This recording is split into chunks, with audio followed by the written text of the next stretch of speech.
This is the Infinite Receiving Podcast, helping conscious leaders tap into a wealth of abundance across all areas of your life and business. I'm Susie Ashworth, and I'll be sharing with you how you can upgrade your reality through quantum transformation, because you are ready for infinite receiving.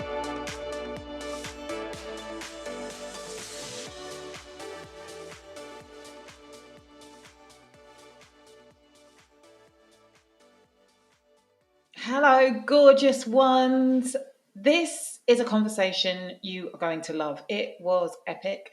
Giovanni is a massive idol to me, actually. The work that he has done in the event space is really a huge inspiration.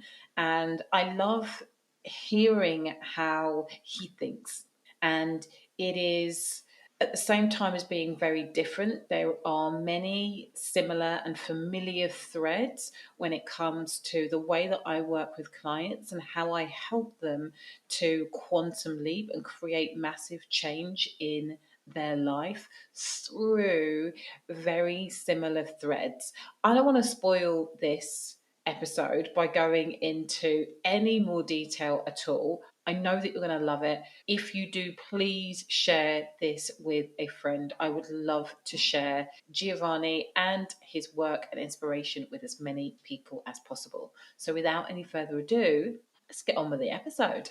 Hello, you gorgeous human being. It is Susie Ashworth here, and you are listening to the Infinite Receiving Podcast, and I have got a juicy one for you today. You know what it means when I use the word juicy. It means that I am about to introduce you to somebody absolutely delicious. Hello, Giovanni Marsico. How are you doing? I love juicy and delicious. What a great way to start a conversation. Thank you. I'm excited. Did I pronounce your surname correctly? You did. It's perfect. Yay! I am beyond excited to be having this conversation with you. I have been up in Giovanni's DMs for the last month or so, being like, I cannot wait to talk to you. I really want to drill down on all things events and community, because I'm not sure that I know another human being who does this as well as you. You have created something quite magnificent with the Archangel community, and I'm really curious to know, have you always been a community guy?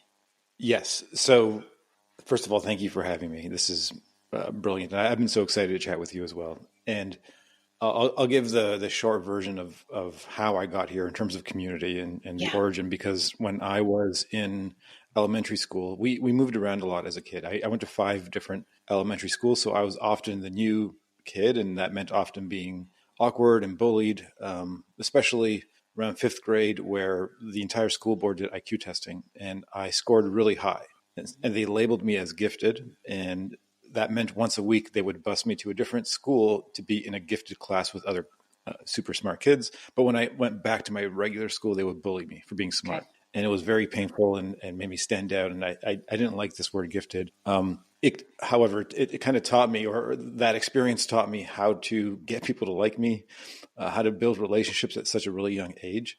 So that by the time I was in high school, I started going to these teenage dance party things in Toronto, where I grew up in Canada. And I thought I could do this. So my best friend and I, when we were 17, hosted our first event, and we had 1,000 people. Wow. And I got really good at just connecting, relationship building at a very young age. And I fell in love with experience design and event planning, production, bringing people together.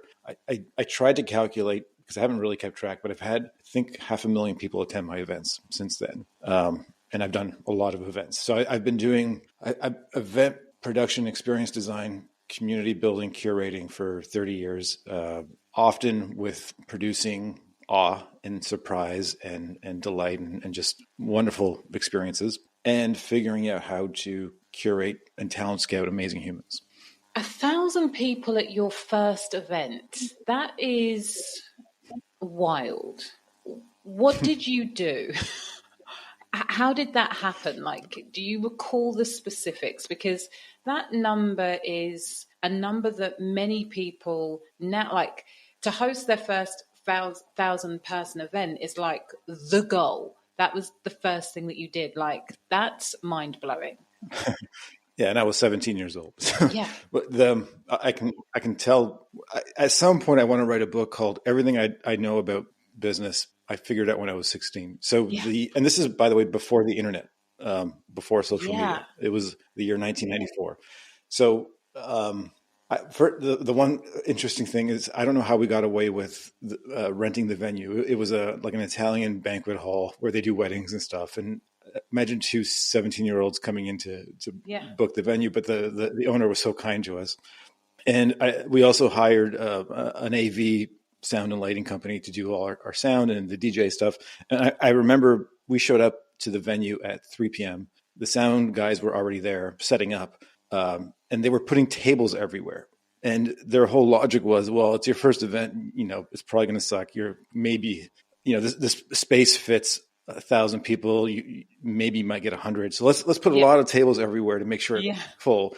And we're like, no, you don't understand. Get these. And we actually got into an argument, like, get these tables out of here. The event started at 8 p.m. At 5 p.m. we had a lineup. And the AV guys saw it, and their jaws dropped, and they thought, oh no. So they started getting rid of all the tables, and it was wild. And the way we did it, so my high school, by the way, the elementary school where the bullying happened was St. Gabriel the Archangel. My high school was St. Michael the Archangel. So that word has followed me my whole life. And in my high school, it was kind of like another gifted school where kids came from all over the city. So from different neighborhoods. So we essentially created an affiliate program before affiliate programs existed in high school. So we told all of our 100 friends in the school, go to your communities and we'll give you $1 for everyone you invite who shows up to this event. And the ticket was like $10 or something. So, and then that's how you scale and amplify connection to have 1,000 people show up to an event. I still do that today. We do events with 3,000 people, and it's kind of the same thing. It's having the core group of people in the community and saying, listen, you have your clients, your community, your awesome people. They would love to come to this event. Let's collaborate and work together. And what when worked you collaborate, when I was 16 works when I'm 46. Do you pay people still? No. So what does that collaboration look like now? It works in different ways. So our first big Archangel Summit happened in 2016, and we launched the company in 2014. Most of our events were 100 to 150 people, and I said, I want to do something really big, and I want to start doing bigger summits, and it had to be over 1,000 people because that was my first event when I was 16. I thought, if I'm going to do a big entrepreneurial event, I want to do something like that, just a big show. And I can actually explain everything I did because we did zero ads, and no marketing. So the way I reversed engineered, and we had 1,500 people show up. So I said, the first thing I probably need is some really well-known speakers that would be a draw. And at the time, and one of them had to be Seth Godin because he was my hero and I just loved him. I didn't know him at all. So we had Seth Godin, Gary Vaynerchuk, and Robin Sharma. And the way I invited Seth is my gift to everyone listening or watching this, because it's how you can basically get whatever you want as long as you understand this process. Mm-hmm. And Seth, by the way, hates flying. He's not a fan of being on a plane. And he's, super successful. So it couldn't have just been, hey, I'd like to pay you a speaker fee, because that's probably not enough. And the only thing I knew is that he checks his email and he responds to cold emails, which I still think is wild. But I emailed him. I said, Seth, I'm your biggest fan, and I know you've heard that a million times, and I've read all of your books, all 20 of them, and I know you've heard that a million times, but here's the thing I know you haven't heard a million times. You may not have even heard it once. I'm your case study. And I went and broke down how every one of his books that I've read, I've actually applied and used his wisdom to create a result. And I turned myself into his testimonial. And I said, at the end of it, all of this has led to me producing this event with 1,000 people that only exists because I listened to you. Would you do us the honor of making this full circle and speaking at the event that only exists because of you? And his response was, how do I say no to this? And the way I think about all these things is that every single human, no matter who it is walking their life path, and there's a future they want to get to. That if you support them in getting there faster or easier, you become valuable to them. Yeah. And then you simply have to figure out what their path is and what their future is and how you can plug into that without asking for things, like making it more about them than you. And with Seth, it was unique because I thought, well, what is that path for him? Like, he's achieved a lot of things. And I realized for someone like Seth, who's super successful and probably has all the things, the future he wants to get to is knowing that his work matters, that his life matters, that all the struggle and sweat and blood and tears and actually made a difference and an impact. And I showed that I was that for him. And now we have an amazing relationship. He's spoken at like 5 of our events, and I love him. And then, we had Robin and Gary lined up as well with similar kind of invites. And then I thought, okay, who do I know that has incredible communities in this space? So people like my friend Jason Gaynard and JJ Virgin and Natalie McNeil at the time. And I said, hey, would you like to speak and share the stage with Robin, Gary, and Seth? And that was like an instant absolutely. And so now if they're speaking at my event, chances are they're going to want to promote it. So that's how I do this. It's like who's already aligned, who already has the community or the incredible people that aligns with us. And that's how you create an event with 1,500 people. Did you pay Seth and Robin and Gary V? I did. Yeah. Did you need to have a significant budget for those people? Yes. Yeah. And so it's a risk.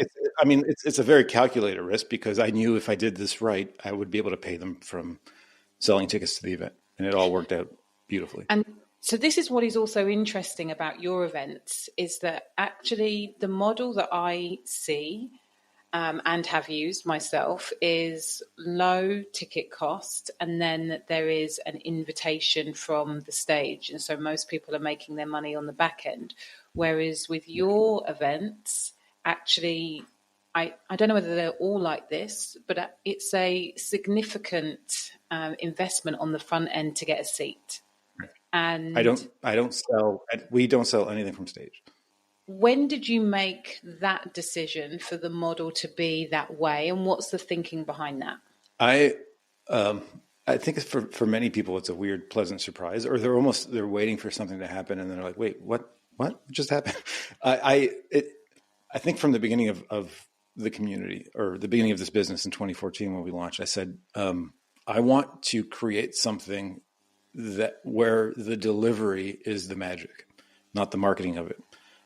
So when people attend an event or join our memberships or whatever it is, I want to create something, and again, based on Seth Godin's book, Purple Cow, something remarkable, worth talking about, because a transformed human is the best marketing. So if someone attends an event, right, and it's not even just about the speakers on the stage anymore. I actually, what I love is that our last event we just did last week, I didn't even promote who the speakers were. We're at a place now that I can simply say, hey, we're doing a gathering, and people know it's actually more about the attendees than the speakers. Yeah. It's like, I know I'm going to be in a room with the most incredible people. I can't wait to be at that event. So that to me is the most important thing. It's taken you 8 years to get to that space, which is beautiful. So this was 2014, you're doing small events. 2016, you're like, okay, let's go all in. What has been the journey from, actually, I'd love to hear, what did you do in 2019, 2020? Like, how did that impact your business? Significantly, I'm guessing. But it was such an interesting, so our first summit was 2016. We did one every year and it kept getting bigger. 2019, we had 3,000 people. We already had the venue for 2020 and it was going to be 4,000 people. And then at the same time, we had launched some coaching programs. And I think, thank goodness for that, because if we had only been in the event space, it would have been a challenge. Although because we couldn't do in person, we shifted to doing a really big online experience called Dreamer Festival. That was connected to our first film project, which I can explain in a second. And we had 7,000 people attend that event online. Did you use And we built like ads a or production studio. did you use ads or the No, same saying we're going to get great well, speakers and people are going to come? well, I did something that I don't know if anyone's ever done before. I used a movie as a lead magnet. So, You used a which movie I need as a to lead explain. magnet. Wow. Yeah. So we in 2018, one of the groups I run is called Archangel Council, which is our highest, I guess, level mastermind membership group. And one of the members is a guy named Nick Nanton, who's an incredible director and producer for film projects, and he's won like 20 something Emmy awards. And he said, "Hey, would you want to make a film together?" And he didn't know that it was like my childhood dream to make movies. So I said yes. And a lot of the stuff he's done is dramatic and like, child trafficking kind of Mm-hmm. documentaries. And I said, I don't want that stuff. I want to do something uplifting, motivational, inspiring. So we produced a film called Dreamer, which is about people who've had really big dreams to impact humanity and have actually made them happen. Mm. And the film was done production at the beginning of 2020. And so we had lined up, let's do all these big red carpet premieres and stuff. And then COVID happened. So we're like, shoot, what do we do now? So the idea I came up with was let's do a global online premiere where anyone can opt in and watch it for free for a week.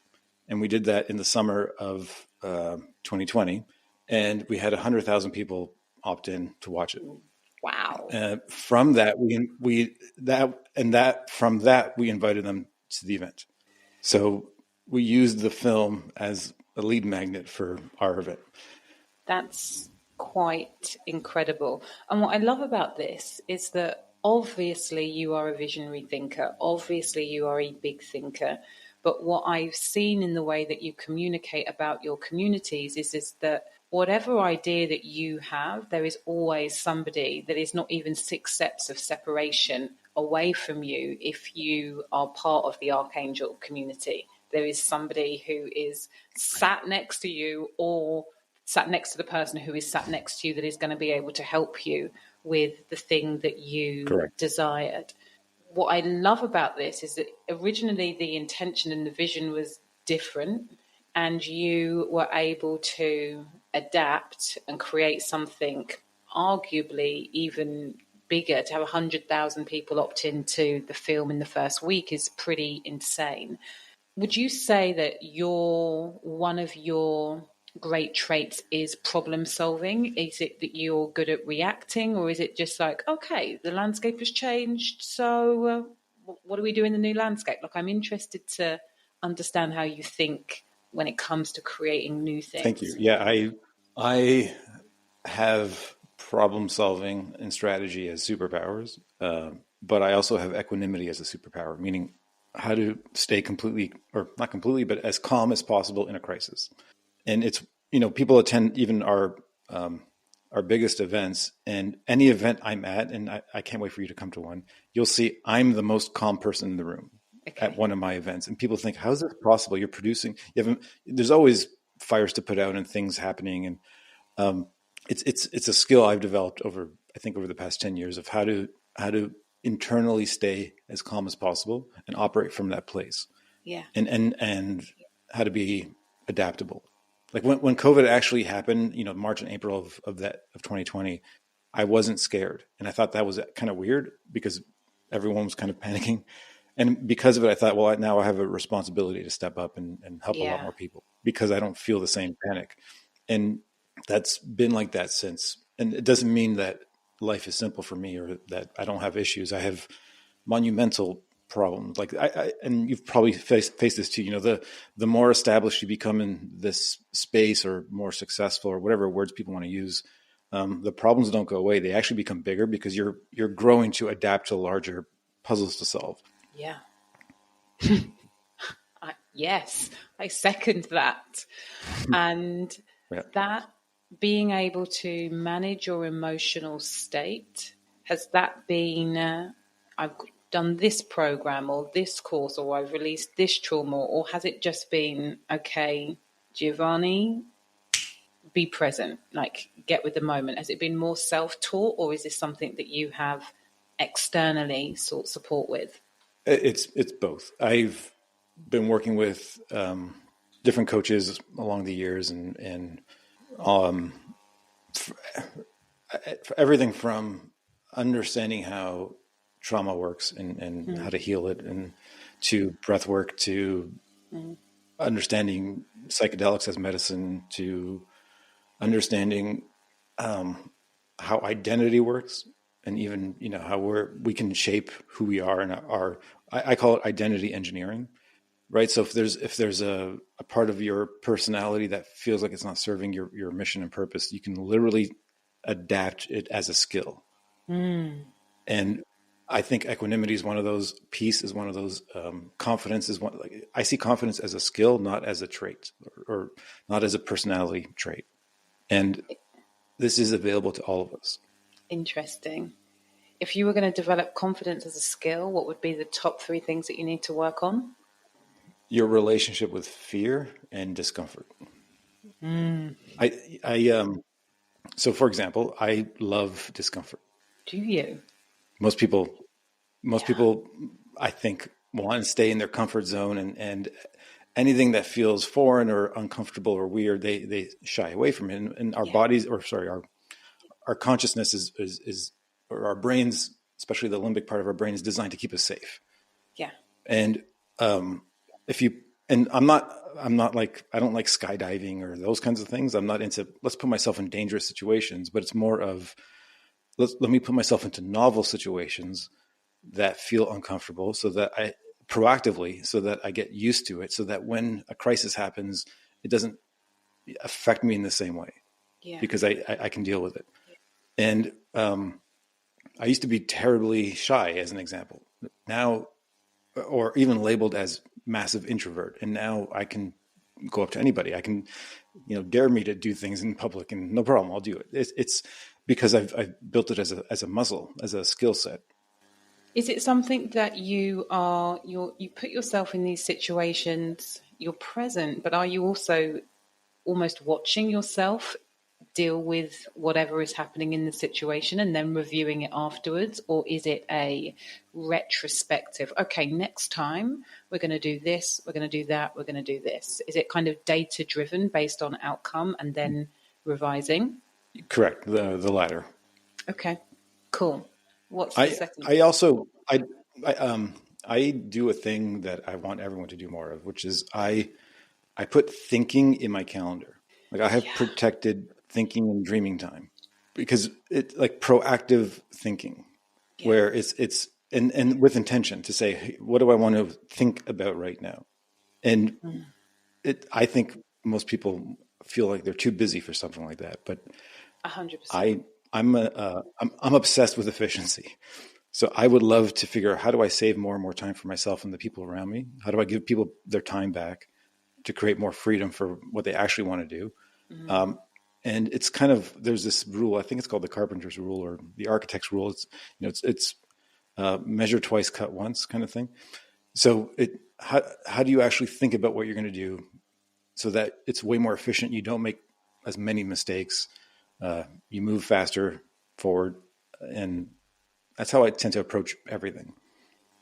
Yeah, I think I talk about putting thinking time on the calendar. I do actually put thinking time on my calendar, and often I can find myself too busy to honor the thinking time that I have put on my calendar.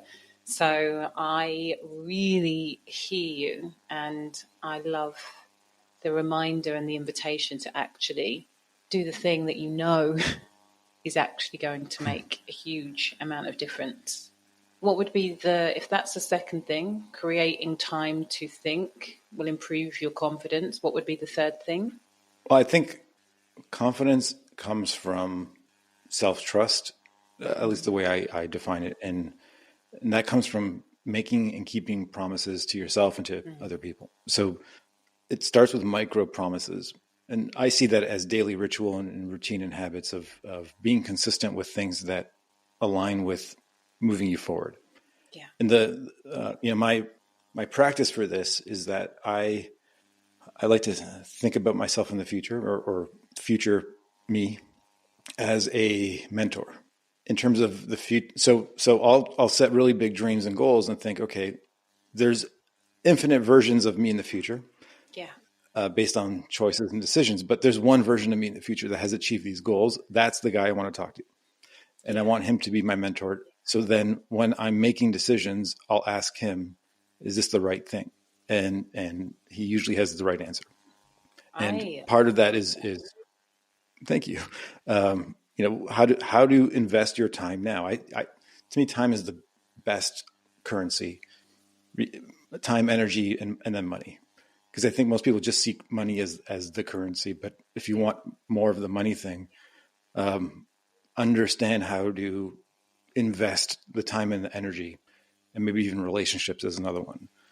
I love that. And it's interesting because as you were talking, I was thinking that for me, confidence comes through taking action. But I think that's very much entwined with the making promises to yourself and keeping them. I think that Right. those two things kind of come hand in hand.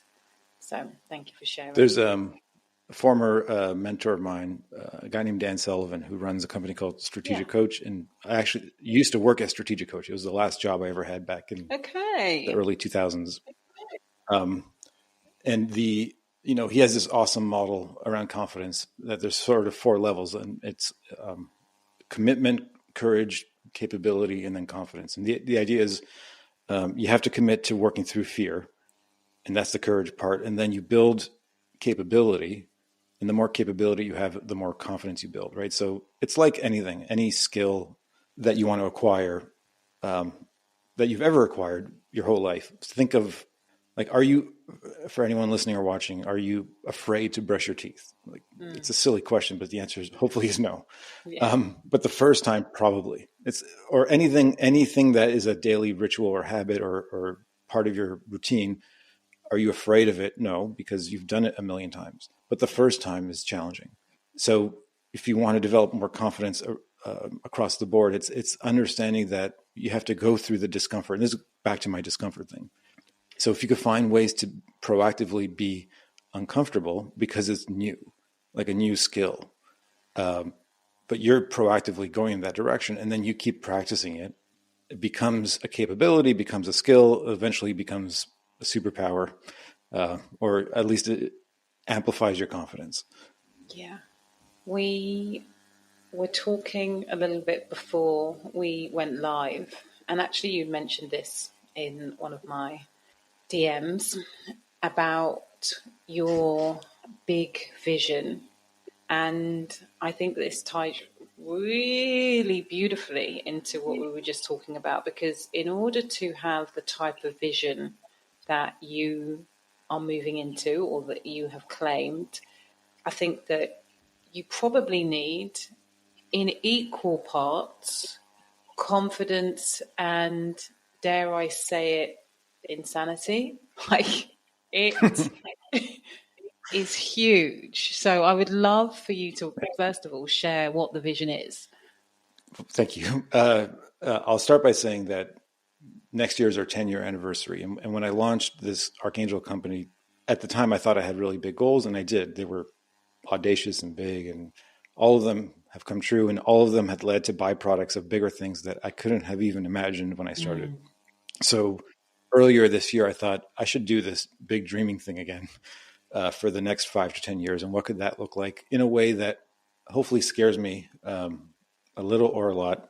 And I'm still having struggle with the scaring thing, which is mind blowing to me, but and has the highest and best use of my gifts to impact as many people as possible. That's kind of how I wanted to do this. And I came up with 3, what I call moonshots for the next 5 to 10 years, like giant, impossible goals that I want to challenge myself to make possible. And the first one is that in the year 2028, I want to do an arena tour.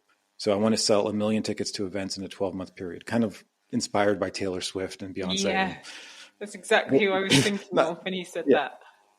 Thank you. And the one thing I want to share is that so I have 2 sets of goals that I have in my head. I call them destiny goals and odyssey goals. The destiny goals are these ones, like the big future.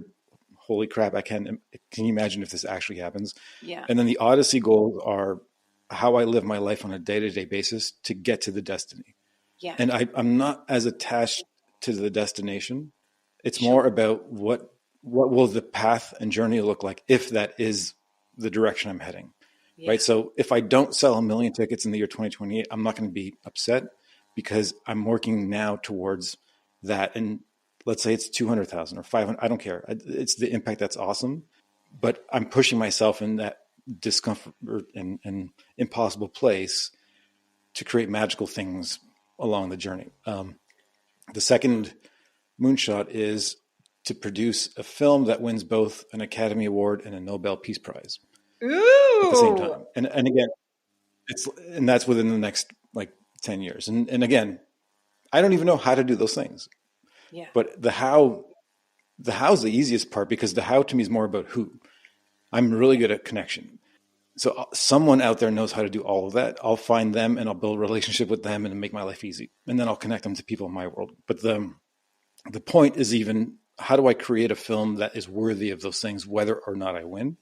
Yeah. That, because I people say one of my gifts is connection and curating awesome people. And I thought, well, what if I connected everybody? What would that look like? And what if I made a film about that somehow? So that's in the dream zone. And then the third one is help 1,000 people become millionaires with the definition of that word to be redefined to someone who impacts 1 million people. And all of these things are kind of connected, right? So as we we have our council group and our synergy group. And as we're building these memberships, I need people on my stages. If I'm going to have 1 million people at events of an arena tour, I want people with 10,000 hours of mastery in a domain, whether it's business growth or personal development, to be on my stages. And I want them to come from our community. So we start now, we have this 5-year trajectory of developing this amazing community so that we're all on these stages impacting 1 million people. Oh, there's so many things I want to ask you. And I feel very inspired actually just listening to you with the moonshot, because as an individual, and I think also as a woman, and I think also in this personal development space, often there are the people who are like, go for gold, like it is yours, grab it, which is my tendency. That's the side of the seesaw that I hang on. But then there's also this other side where it's like, just relax, just chill out, make sure that you're living your life. Like it kind of becomes this either or. And what I love is that your honesty goals allow, which is where your true focus is on, who am I being today, in order to, one, fulfill the destiny, but I think also wrapped up in that is you want to love your life and love what it is that you don't want to get to the end destination and forsaken everything, forsaken your wife, forsaken your health, forsaken your wealth. You don't. It's so that honesty goal.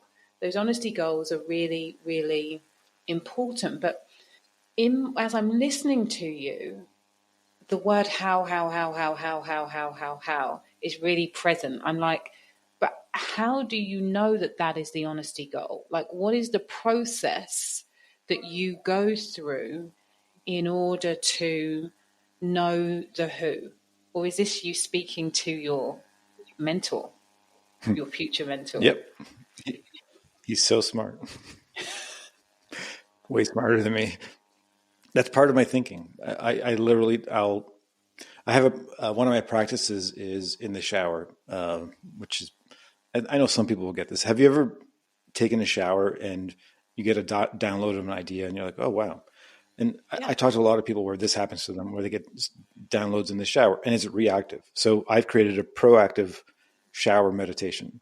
I think I can't call it a meditation because I don't know if you know Emily Fletcher, who's I from Ziva. just spoke to her a couple of days ago with visualization. Yeah. Yeah, she's like, no, that's not meditation. I'm like, fine, I'm just going to use that word anyways. I don't care.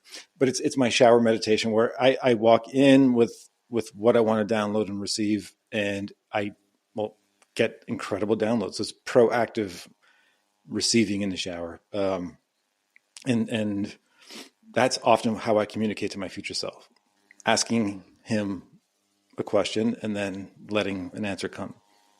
When did you develop that practice? I've been doing that for 5 years. 5 years. And what was the catalyst for you starting that?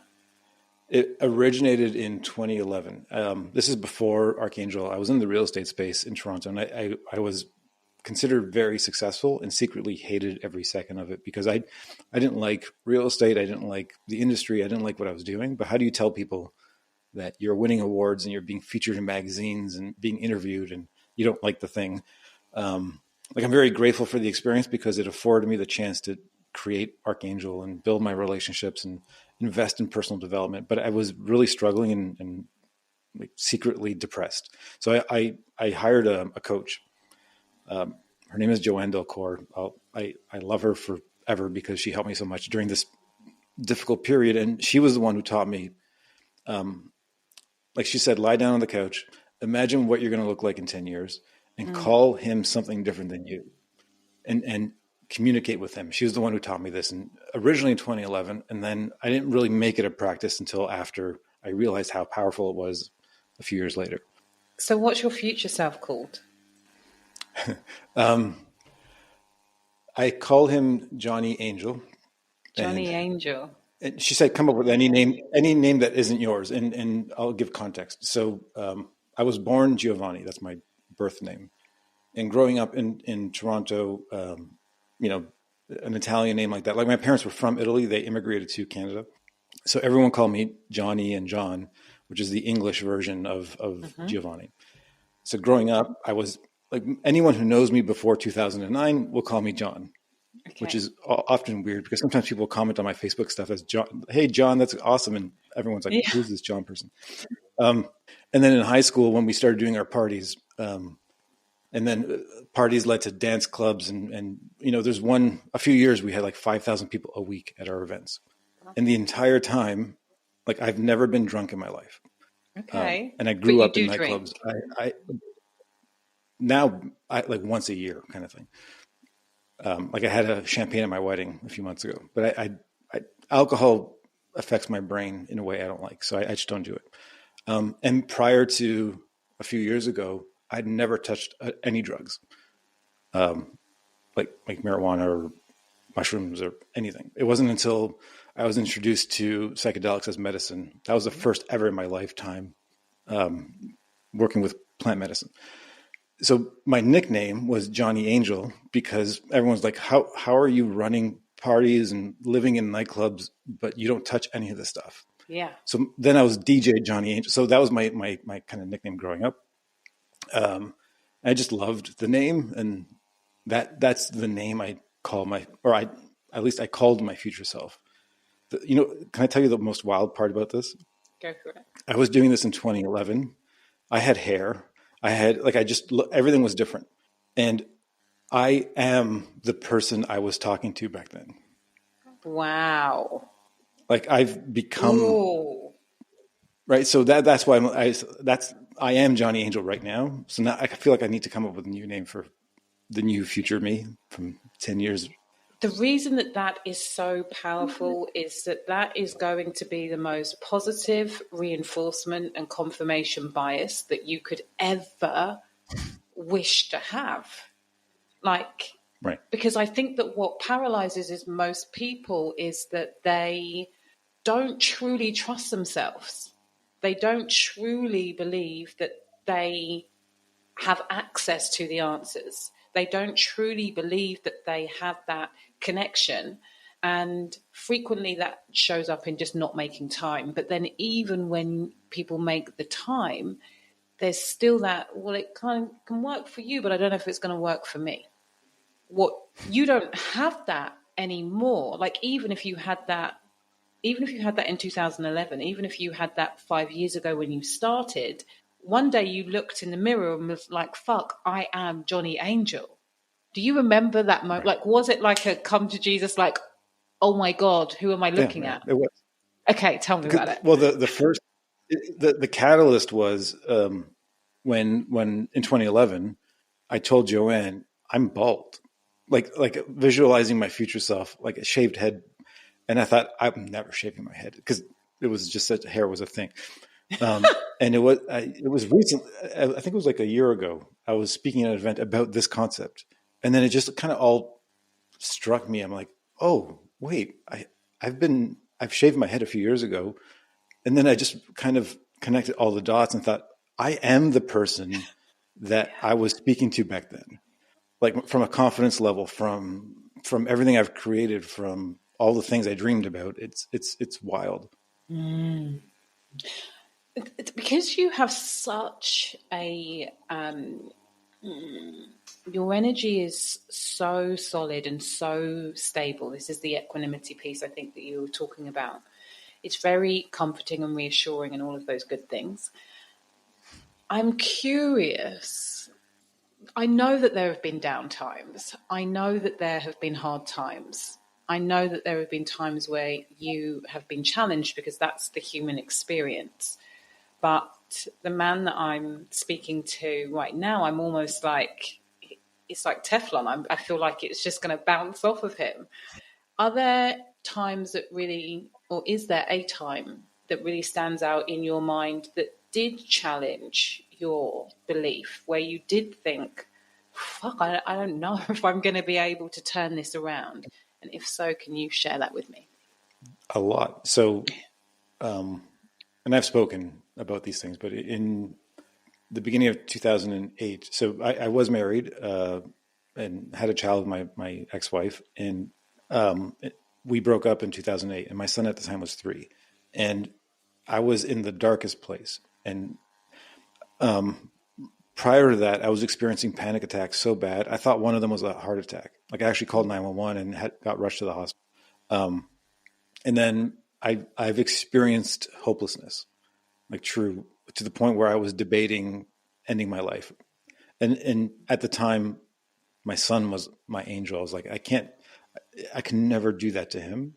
And that pulled me through enough to slowly turn things around. And I was riddled with anxiety and depression and panic. And I think it's because of the deep level of all of that I started figuring things out for myself. Mm. And yeah, it was so challenging, like really rough. And so it was really your son that made you step in, lean in, and say that I've got to figure this out. Yeah, I've had these incredible, I'll call them angels along the way. He was one of them. I had a friend named Chris. So I left strategic coaching in 2005. Mm-hmm. I started marketing coaching, and when all this happened in 2008, Chris was a one-on-one like coaching client for. I was helping him with his marketing, and he ran a huge personal training studio, so like super awesome fitness. And I wasn't. I was out of shape, which I think was in alignment with how I was feeling and stuff. And I had gone to a doctor, and he prescribed antidepressant medication, and I had just filled the subscription. I was at the pharmacy. I went straight to my meeting with Chris for our one-on-one session at his gym. And he can see in my eyes like something was really off. And he said, "What's going on?" And I just kind of broke down and explained everything. And he was amazing. And he said, "Oh, let me see the pills that you prescribed." And I gave him the bottle, and he whipped them in the trash. Whoa. And he said, "Get your fucking ass in this gym with me right now." And like this awesome experience literally was part of this catalyst. And he helped me that day, and way more than that day.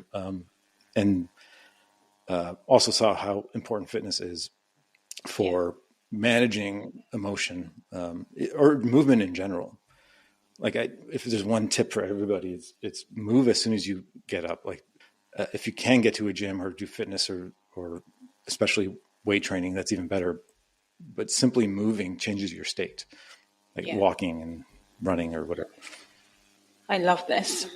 And so when we go back to these moonshots, I think the other thing that feels very true to me as I listen to you is that, and maybe it's just all of the stories that you have shared so far, but there is a sense of, oh, of course, like this, yes, it's audacious, yes, it's massive, yes, it's ridiculous, and it's sublime. And if anybody was going to do it, of course you're going to do it. And then I'm also thinking about your wife because you've just got married. And I'm curious, I don't know anything about your history or dynamic, but I wonder, is she in the business with you? And how does she respond to these big, audacious Well, dreams? she's probably been the biggest angel on this journey, right? So we've been together for 8 years. And we moved in together in 2017. So the marriage, we did everything kind of backwards. We already had children from previous marriages, and there's 3 boys. And we've been living together for a while, and she has her own business and platform, and she's incredible. Her name is Dr. Stephanie Estima, and she's an educator and really big in the health space for health optimization. So when we met, actually, like the year we met, I lost 70 pounds from just listening to her. Right. Okay. And Wow. and she's also my trainer. So if you follow her, you'll see, and I'm her epic Instagram husband, taking the most incredible cinematography in the gym. But we are very synergistic, and we're each other's partner in shine in every way. So, we have 2 distinct organizations and businesses, but secretly we're each other's like partner. Is that the secret? I think, well, the secret is surrounding yourself with people who don't believe your old stories and people who believe your future, right? Like when someone says the phrase, "we have so much in common," what does that mean? You think Usually you're referring to the past. Okay. It's like we went to the same school, we're from the same country, we like the same music, or to me, we have so much in common means the future. Like we're on the similar trajectory and odyssey and path and journey towards a common future together. And that's how I align with people who are around me, whether it's romantic partner, friends, clients, everybody, community. And actually, another Joanne, I'll give her another credit for this one. When I was struggling, she said, "You're so good at doing things, you suck at being." So we're going to, I know you already have a to-do list, but I'm going to help you create a to-be list. And I said, "What's that?" So she said, make a list of all of the personality traits that you love about yourself, and make another list of the ones that aren't serving you. And then think about what are the opposite of those things, of the ones that aren't serving, right? So for example, this wasn't one of mine, but just as an example, if you are constantly late for meetings, that might not be serving you. The opposite is I'm always on time. So you have your things you love, and then the things that are the opposite of the things you don't, and that's your to-be list. And that's how I described Johnny Angel. It's like the person I love already and the person I want to become, and that's who I became. But when I made that list, I was like, these are my values and these are the things I believe in. And this is who I want to surround myself with. And that's how I started building Archangel, from the same place. It's like people who believe the same things, people who are aligned with who I am and who I want to become. And then it was the same thing for meeting Stephanie. Like there was no distinction. I feel like so many of the things that you have shared today are just really helpful philosophies, values for living. It's like, okay, we want to step up, we want to step in, we want to upgrade. Listen to this podcast, take the notes, like listen to the things that Giovanni does and start applying, implement. I am curious because personal development is obviously such a huge part of the reason that you have been able to grow. For those people who are feeling stuck right now, maybe even hopeless, if we had to distill into 3 things that you would recommend them to do in order to start creating a new reality for themselves, what would those 3 things be? What's helped me a lot as a reframe, and actually when my wife had her clinic, she closed her clinic in 2019. She had an incredible health clinic downtown Toronto. We had this huge whiteboard in our team area, and across the top of it we wrote, "It's all about them," meaning I have this thing I teach called the spotlight and the beacon, meaning when you're feeling the hopelessness, you feel like there's this giant spotlight shining on you, showcasing all of your flaws and all of the things you don't like, and you can't see anything else because there's this blinding light. And if you think of a I don't know, like Batman. If for anyone who's seen the Batman movies, there's the bat signal. Like there's a giant beacon shining to the sky. If you turn that spotlight 180 degrees and shine it on other people that you can help in any way and be useful in any way, that's a beautiful, I don't like the word hack, but I'll use it like a hack through hopelessness. It's like, just do something kind for somebody else, even a compliment if you want to start there, or using your time to support someone else is the fastest way through that hopelessness. Because I think part of hopelessness is feeling zero self-worth, like you don't matter kind of thing. And matter is a choice. And I think we all can matter when we understand that we need each other for this kind of thing. Like it's loneliness that we're experiencing and lack of connection to other people. So do something for someone else without asking for anything in return. That's helped me so much. Amazing. What else do you have up your sleeve? 2 more. I do a weird thing. I do a lot of weird things, or at least I consider it weird and fun, where I keep a journal of stress. Let me explain. So for most people, 99.9% of the things that have stressed you in your life don't exist anymore. The problem is once it's gone, you completely forget about it because it's not in your consciousness, right? So I'll give a weird example. We used to have a car that we sold a couple of years ago that the air conditioning broke, and it was very annoying in the summer to drive a car with no air conditioning. It was very frustrating. That car doesn't exist anymore. It's not a stress anymore. Unless you consciously think about it, it's just gone in the past. And the majority of the things that used to stress us is gone.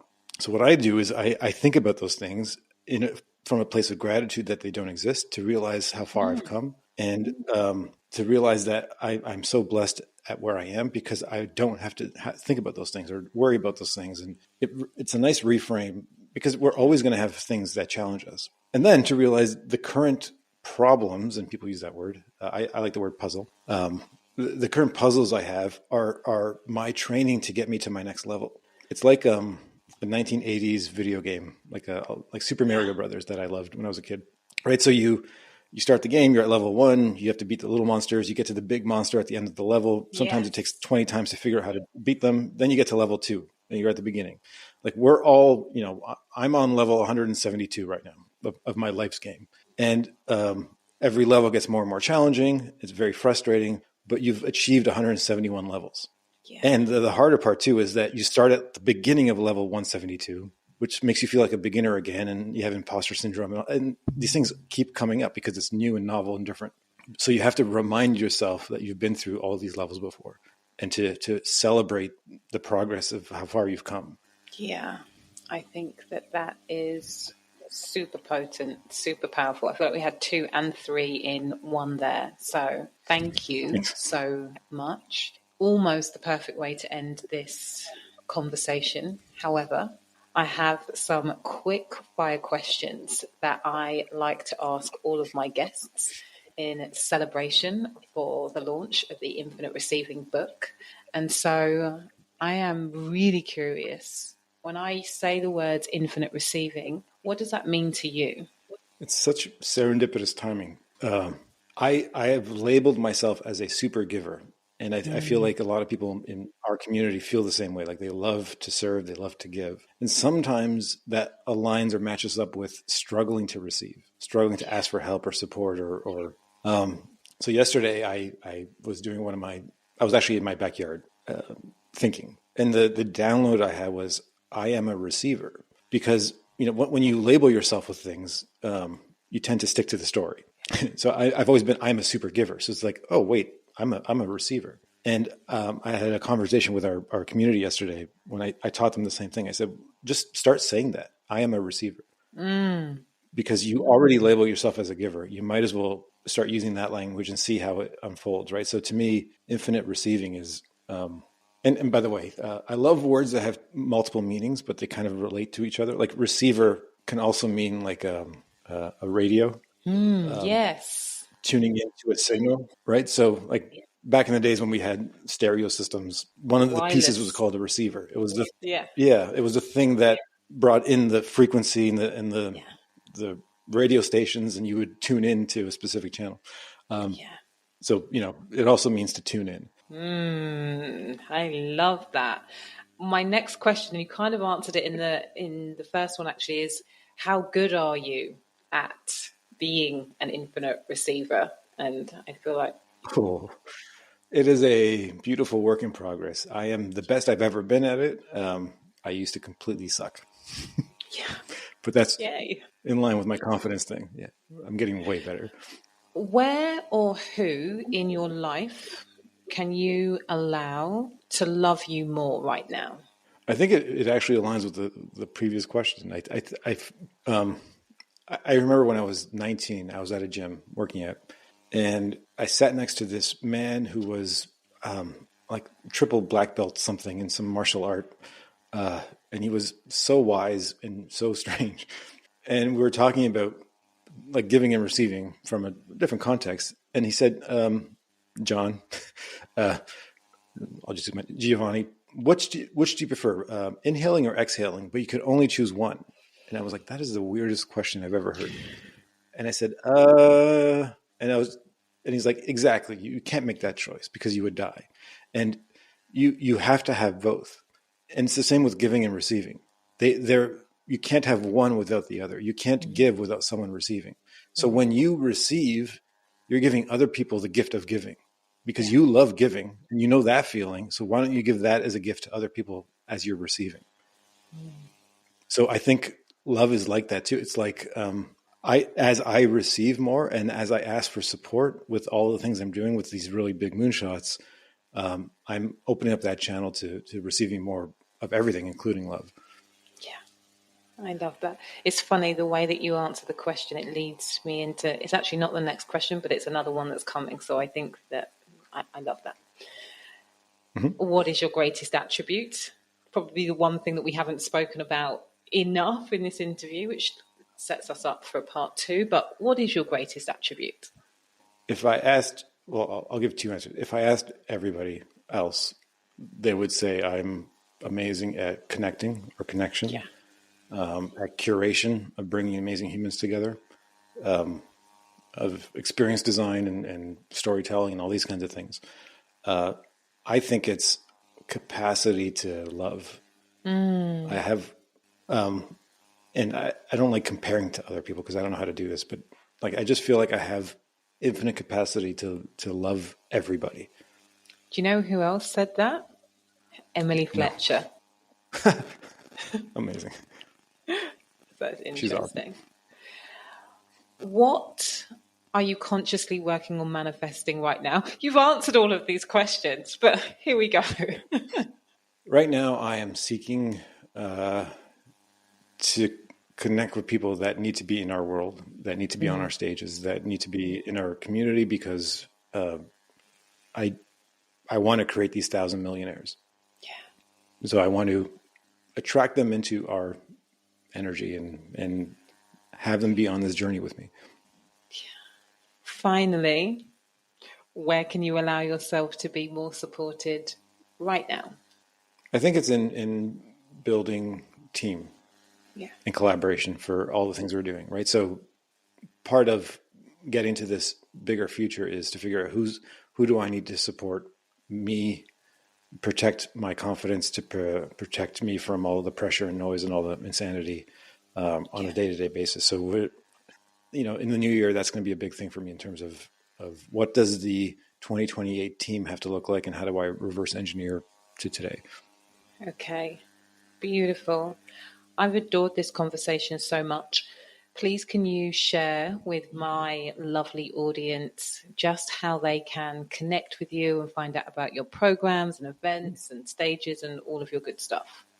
I would say on social, Facebook and Instagram are the easiest, at Giovanni Marsico official and giovannimarsico.com for website to follow me there. Just Amazing. if you hear this, if this resonates, DM me, like reach out to me. Let's chat. Beautiful. Giovanni's already said it. I feel like we've been on this psychic plane where he answers the questions before I've asked them throughout this interview. If you have loved this interview as much as I have, do me a favor, please share this with one of your friends. DM us on Instagram. Let us know what your key takeaways were from this session. And in the meantime, please remember that faith plus action equals miracles.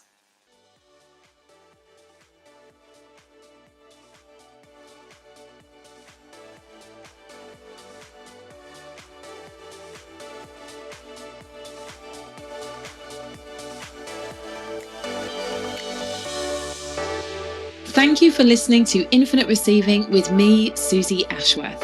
I'd love to share with you my Infinite Receiving activation audio. Go to susieashworth.com/activate infinite receiving.